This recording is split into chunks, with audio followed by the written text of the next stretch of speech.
सप्रेम नमस्कार मित्रों, मैं डॉक्टर विजय कुमार मधुकर राव कुलकर्णी आप सभी का तहे दिल से स्वागत करता हूं। फिर एक बार साहित्यिक चर्चा में चीफ की दावत नाम की जो भीष्म साहनी द्वारा लिखित कहानी है, उस कहानी पर चर्चा करने के लिए प्रस्तुत हूँ। वैसे साहित्य मात्र बंद कमरों में या परीक्षा के लिए ही नहीं होता, तो साहित्य में साहित्य समाज का दर्पण होता है। समाज में घटित घटनाओं का अंकन उसमें होता है और समाज उससे कुछ सीखता है और समाज की घटनाओं का भी असर साहित्य में होता है। तो उस तरह से आज की जो वर्तमान स्थिति है, वर्तमान स्थिति में माता पिता के त्याग को भूलकर जो संतानें हैं या बेटे हैं, वह स्वार्थ दर्शन किस तरह से करते हैं, अपनी माता पिता की उपेक्षा किस तरह से करते हैं, माँ की उपेक्षा किस तरह से करते हैं। जो माँ का त्याग होता है, जो माँ का अस्तित्व होता है, उसे दिन ब दिन वहाँ पर भुलाया जा रहा है या मनुष्य स्वार्थ आत्मकेंद्रित होकर जीवन जी रहा है। और मध्यम वर्गीय परिवार का जो दिखावटीपन है और संकीर्ण मानसिकता के साक्षात दर्शन इस कहानी के माध्यम से हो रहे हैं।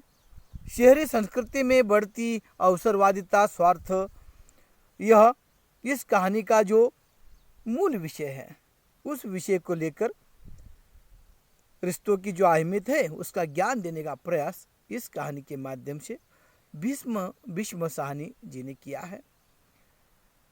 वैसे भीष्म साहनी जी का परिचय हिंदी साहित्य में सर्वपरिचित है।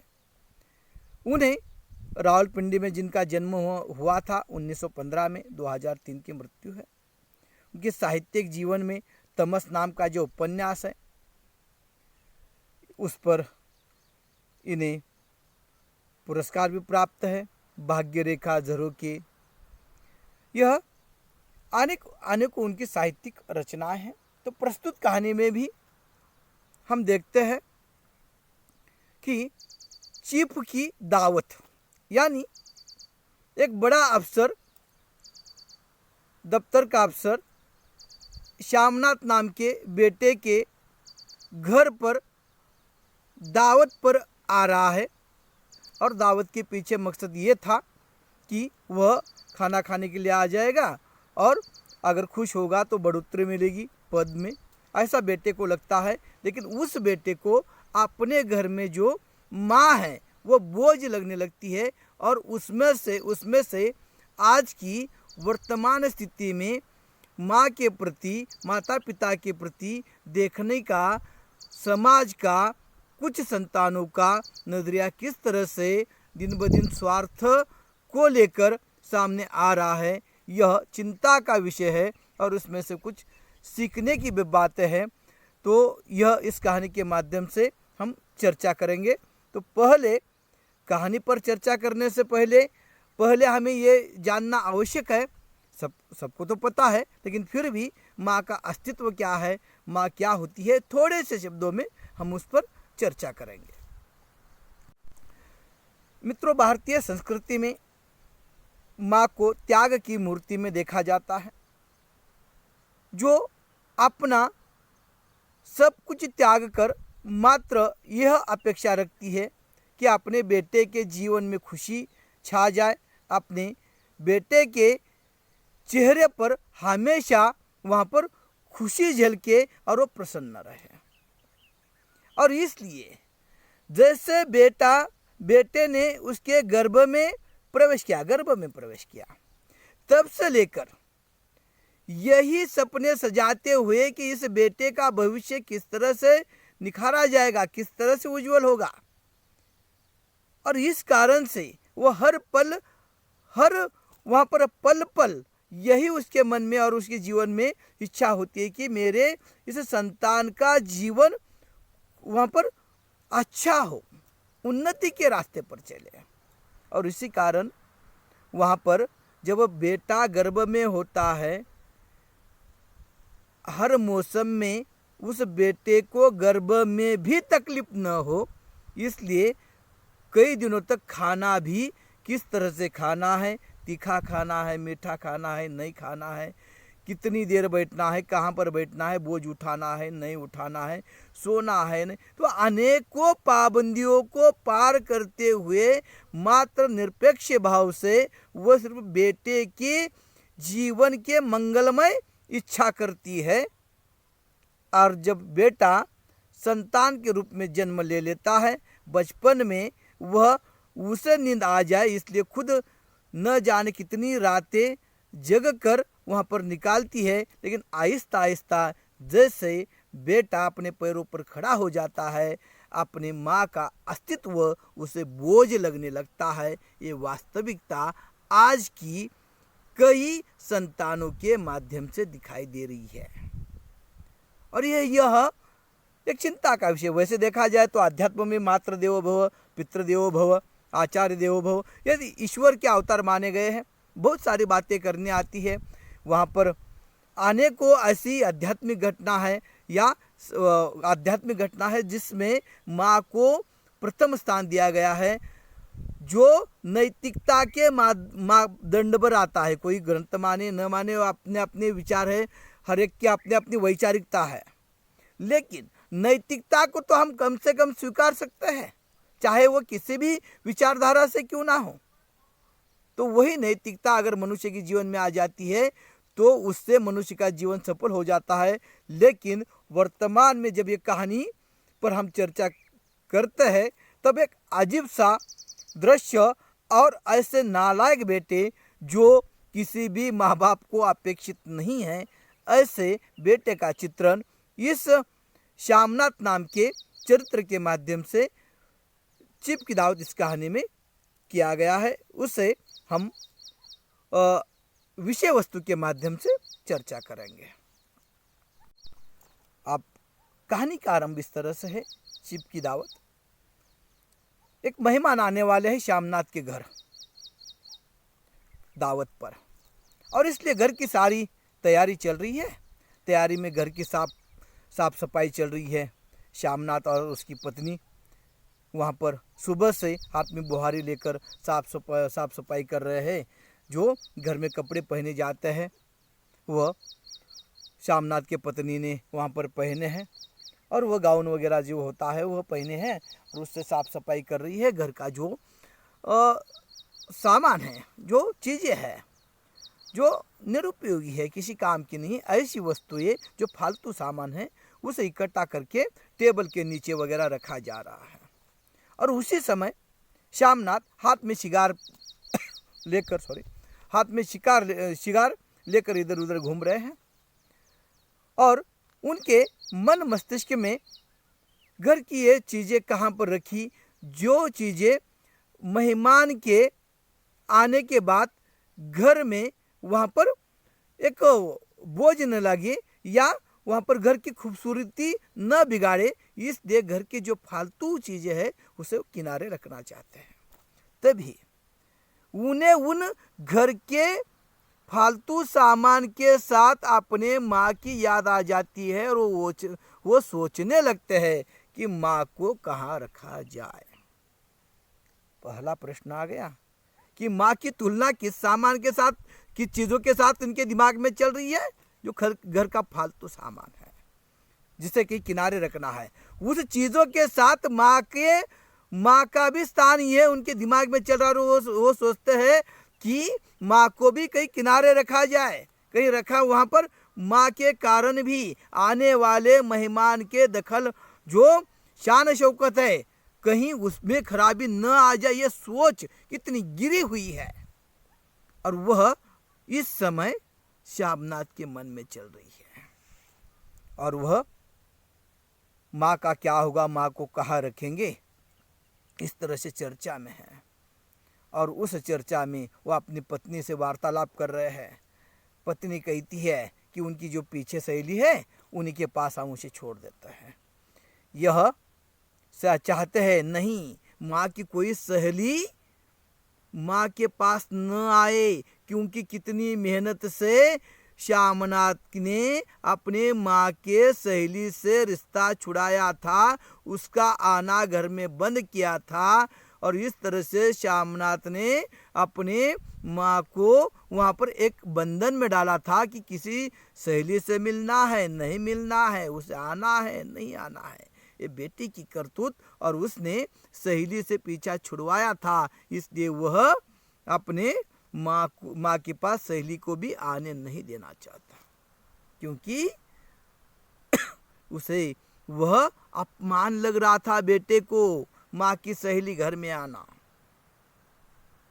इतना ही नहीं, तो जब घर में कामकाज चल रहा था तो श्यामनाथ अपने पत्नी से कहता, मैं पहले ही माँ को अपने भाई के पास छोड़ रहा था, तुमने ही छोड़ने नहीं दिया, नहीं तो यह वहाँ पर चली जाती, कितना अच्छा होता। माँ को लेकर दूसरे गंदे विचार। वो कहता है मानो अपने पास नहीं रहनी चाहिए, और वह किसी और के भाई के घर में रहनी चाहिए, और तुम्हारी पत्नी को कहता है तुम्हारे कारण ही यह माँ यहाँ पर रहती है। अब इसे बार बार माँ की अड़चन लगती है, माँ को कहाँ रखा जाए, क्योंकि आने वाला अतिथि चीफ है और उसके सामने माँ आ जाएगी तो इसकी इज्जत चली जाएगी, इसे वहाँ पर अपने आप को अपमानित महसूस होना पड़ेगा। ये विचार है बेटे के माँ को लेकर। आश्चर्य की बात है। और वह अपनी माँ को वहाँ पर सोचता है, जो बरामदे में रखना है, बैठक में बिठाना है, या कहीं गुसल खाने में बिठाना है, कहाँ पर रखना है, और इस तरह की सारी तैयारियां में, क्योंकि आने वाले मेहमान देर रात तक वहाँ पर टेबल पर बैठेंगे, शराब की बोतलें होंगी, देर रात तक शराब पी जाएगी, तब तक अगर माँ वहाँ पर कमरे में बैठेगी और माँ बैठे बैठे अगर सो जाएगी, उसे खर्राटे आने लगेगी नींद में, बूढ़ी अवस्था में है वो खर्राटे अगर आने वाला मेहमान सुन लेगा और उसके उस शांति में वहाँ पर कोई दखल अंदाजी हो गई तो कितना बुरा होगा। अपने माँ के वहाँ पे खर्राटे के कारण बेटे को दर्द हो रहा है, उसे अपमानित महसूस हो रहा है। ये कैसी सोच है। और इस कारण वो माँ को कहता है कि माँ जिस कमरे में बैठी है वहाँ पर चला जाता है। माँ माला फेरती हुए बैठी है, हाथ में माला है, ऊपर जैसे वैसे माला फेरते फिरते बैठी थी। बेटा श्यामनाथ माँ के पास गया है, माँ को बुलाता है, माँ एक काम करो, तुम जो मेहमान हैं उनके आने के पहले खाना खा लो और वहाँ पर बैठ जाओ, क्योंकि उनके सामने माँ का खाना खाना या माँ का मौजूद होना इसे अपमानित लग रहा है। इससे माँ की फिक्र है जल्दी माँ खाना खाए, इसलिए नहीं, माँ मेहमान के सामने न आ जाए, इसलिए माँ को कहता है माँ पहले खाना खा लो और बैठ जाओ। माँ कहती है बेटा नहीं, जिस दिन घर में मछली वगैरह बनती है उस दिन मैं खाना वगैरह नहीं खाती, तुम्हें पता है, और तुम खा लो, मैं नहीं खाऊंगी। और इस तरह से कहने के बाद वह आप सोचने लगा कि माँ का क्या होगा, और वह एक कुर्सी ला देता है,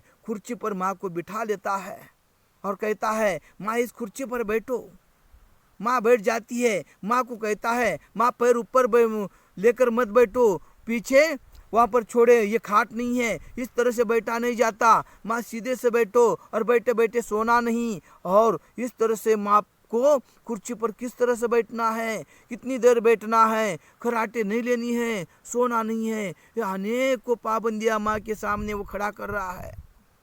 और मेहमान के आगे नहीं आना है माँ, और तुम्हारा जो खड़ाऊ है पहनने के उसकी आवाज़ न आए मेहमान आने के बाद, और इस तरह से तुम खड़ाऊ वहाँ पर नहीं पहनना, नहीं तो मैं फेंक दूंगा खड़ाऊ। इस तरह से माँ को हर स्थिति में वह एक कैदी की तरह, एक बंदी की तरह वहाँ पर हर बात में हिदायत दे रहा है माँ को किस तरह से बैठना है, क्या करना है। और जैसे ही माँ को कहा जाता है तुम कपड़े कौन से पहनोगी, माँ दिखा देती है।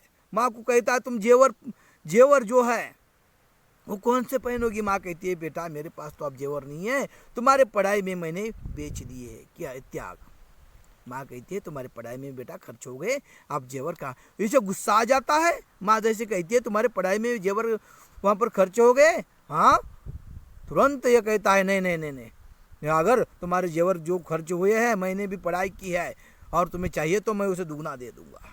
इस तरह से वह माँ को कहता है। माँ जैसे वैसे अब मेहमान आने का समय हो गया है। माँ को एक बरामदे के बाहर कुर्सी डालकर दी गई है। माँ को कहा गया है अगर मेहमान आते हैं बात करते हैं तो उनसे बात की जाए, किस तरह से की जाए उसकी भी हिदायत। माँ कहती है मैं अनपढ़ हूँ, तो बोल देना बेटा माँ अनपढ़ है। और माँ जैसे ही मेहमान आ जाते खाने पीने की तैयारी हो जाती है, उस मेहमान के साथ चिप के साथ उसकी कुछ स्त्रियाँ है वह आ जाती है। बरामदे में खाना पीना हो जाता है। थोड़ी देर के बाद वो चिप उठकर अंदर आने का प्रयास करता है बरामदे में, जहाँ पर माँ की कुर्सी डाली गई है बैठक में से, वहाँ पर उस जहाँ पर व्यवस्था की गई थी। माँ बैठे बैठे थक गई थी। वो वृद्ध अवस्था में, बुढ़ापे की अवस्था में शरीर थक गया था और बैठे बैठे माँ के बाल अस्त व्यस्त हो गए थे। बुढ़ापे की स्थिति है और बैठे बैठे गर्दन हिल रही थी। कुर्सी पर बैठे बैठे कब नींद लगी माँ को पता नहीं। खर्राटे आरंभ हो गए और एकाएक ये चिप के साथ जैसे श्यामनाथ अंदर आ रहा है, तब उसे माँ की वह खर्राटे अपमानजनक महसूस हो रहा है। उसे लग रहा है माँ को धक्का देकर गिराया जाए, वहाँ पर टाला जाए, लेकिन चिप सहृदय था और वह आ जाता है। वह माँ के पास खड़ा हो जाता है, हाथ में ले लेता है, बात करता है कि यह तुम्हारी माँ गांव में रहती है वगैरह ये बातें हो जाती है। माँ उठ खड़ी होती है। अब यह अंग्रेजी था चिप, तो इसलिए वह हाउडू यूडू इस तरह से अंग्रेजी बात करता है। माँ को तो अंग्रेजी नहीं आती, वो किस तरह से हाउडू डू कहती है। वह साथ वाली स्त्रियाँ हंसने लगती है, मुस्कुराने लगती है, लेकिन वे भोलेपन से सब चल रहा है। थोड़ा सा श्यामनाथ को बोझ कम हो जाता है। माँ बात करती है। चिप कहता है कि अरे तुम्हारी माँ का गांव की है, तो गांव की जो संस्कृति है वो गीत उन्हें आते होंगे। माँ को जैसे ही वो गीत के बारे में पूछता है, माँ श्यामनाथ कहता है माँ ये गीत बोल दो ना। माँ कहती है बेटा मुझे तो गाना कहाँ आता है, मैंने अब तक कहाँ गाया है। अब तक तो मैंने गाया नहीं है। लेकिन फिर भी माँ बेटे के कहने पर जिस तरह से बेटे का लहजा था, उस तरह से माँ किस तरह से किसी वहाँ के समय पर गाया जाने वाला एक देहाती गीत गा लेती है। वो चिप बहुत खुश हो जाता है और वह जिस तरह से माँ अब कमरे में जाकर जैसे बात करते करते जाकर बैठी है। इधर खाना वगैरह सब कुछ हो गया है। जाते जाते यह जो चिप है वो कहता है जो फुलकारी है, जो कपड़े की बनाई होती है, वो फुलकारी तुम्हें यहाँ पर दिखाई दे रही है, क्या तुम्हारे माँ ने बनाई है? माँ तो माँ अगर बना सकती है तो मुझे वो भेंट के रूप में चाहिए। मैं जब दोबारा आ जाऊँगा वो फुलकारी लेकर जाऊँगा। और इस तरह से वो कहता है। तो यह श्यामनाथ कहता है ठीक है मैं फुलकारी आपको भेज दूँगा। और इस तरह से फुलकारी की को लेकर जब बातें हो रही है, उन बातों को लेकर अब वो चिप निकला है। माँ और जैसे ये श्यामनाथ वापस आ जाता है, माँ कमरे में बैठकर रो रही है और एकाएक श्यामनाथ आ जाता है। माँ का दरवाजा खटखटाता है और माँ एकाएक कहती है आप क्या बेटे को क्या मुझसे गलती हो गई? क्या बेटा अभी भी नाराज़ है? मैंने क्या किया पता नहीं। माँ जैसे वैसे दरवाज़ा खोल लेती है। बेटा माँ के गले से लिपक जाता है और कहता है, जैसे लिपक जाता है। माँ भी खुश हो जाती है और कहते कहते माँ कहती है कि तुम्हें ये श्यामनाथ कहता है कि तुम्हें फुलकारी बना कर देनी है। माँ कहती है बेटा आप मेरे आँखें नहीं, मुझे दिखाई नहीं देता, तो पहले की बात थी, बाजार से लेकर तुम उसे खरीद कर दे देना। लेकिन बेटा कहता है नहीं माँ मुझे तरक्की मिलेगी अगर तू वो फुलकारी बना कर देगी। तो माँ बेटे की जैसी ये बात सुनती है कि मुझे तरक्की मिलेगी। माँ कहती है ठीक है बेटा मैं तुम्हें बनाकर दूंगी, जैसे मुझे दिखाई देता है थोड़ा बहुत उससे मैं बना कर दूंगी। बेटे की खुशी के लिए वो अपना गम भूल जाती है और माँ कहती है बेटा अब मैं हरिद्वार जाना चाहती हूँ। और तब बेटा एकाएक माँ पर गुस्सा हो जाता है और कहता है लोग मुझे क्या समझेंगे, बेटे को माँ बोझ हो रही है समझेंगे।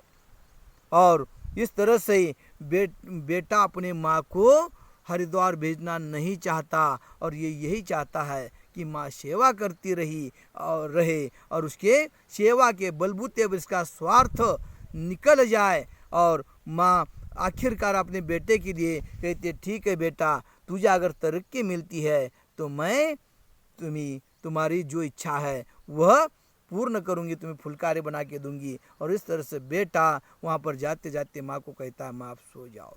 और इस तरह से यहाँ पर कहानी तो समाप्त हो जाती है। लेकिन आज का जो स्वार्थ से भरा हुआ व्यक्ति है, संतान है, जो अपने माता पिता से उनकी जायदाद चाहता है, सब कुछ चाहता है, लेकिन उनके प्रति कर्तव्य निभाना नहीं चाहता। यही अजब सी संस्कार आज समाज में पनप रहे हैं। व्यक्ति स्वार्थ को लेकर इतना गिरा हुआ है कि वह चाहता है हम हमारे माता पिता के प्रति कैसा भी व्यवहार करें, लेकिन हमारे बच्चे हमसे अच्छा व्यवहार करें। कैसे हो सकता है? बबूल के पेड़ आपने हम लगाए हैं तो आम कहाँ से लगेंगे? हमने संस्कार अपने बच्चों के सामने किस तरह से रखे हैं? हम हमारे माता पिता से कैसे अपेक्षा करते हैं, कैसे किस तरह से व्यवहार करते हैं, वही हमारे साथ होगा। और यही अगर चलता रहेगा तो एक दिन ये संस्कार कहाँ चले जाएंगे पता नहीं। इसलिए संस्कारों को बहुत महत्व है। मनुष्य पैसों से गरीब है चलेगा, कोई पद पर नहीं है चलेगा, लेकिन संस्कारों से भिखारी नहीं होना चाहिए। संस्कारों का वो संस्कारों अगर उसके पास नहीं है तो वह किसी भी इज्जत का या किसी भी बात के काबिल नहीं है, इंसानियत के काबिल नहीं है। और इसलिए आज के वर्तमान में जो माता पिता का त्याग है, जो माँ का अस्तित्व है, उसे ध्यान में रखकर जो हमारे रिश्ते हैं उसकी अहमियत पहचानने की आवश्यकता है। मैंने इसे शॉर्ट में बताया है, एक बैठे बैठे यूं ही उसे जितना कैपेसिटी मोबाइल में डाउनलोड करनी को होती है उसके अनुसार बनाने का प्रयास कर रहा हूं। और इसमें जो कमियां हैं वो मैं स्वीकारता हूं। ये यूं ही प्रयास किया गया है। नमस्ते।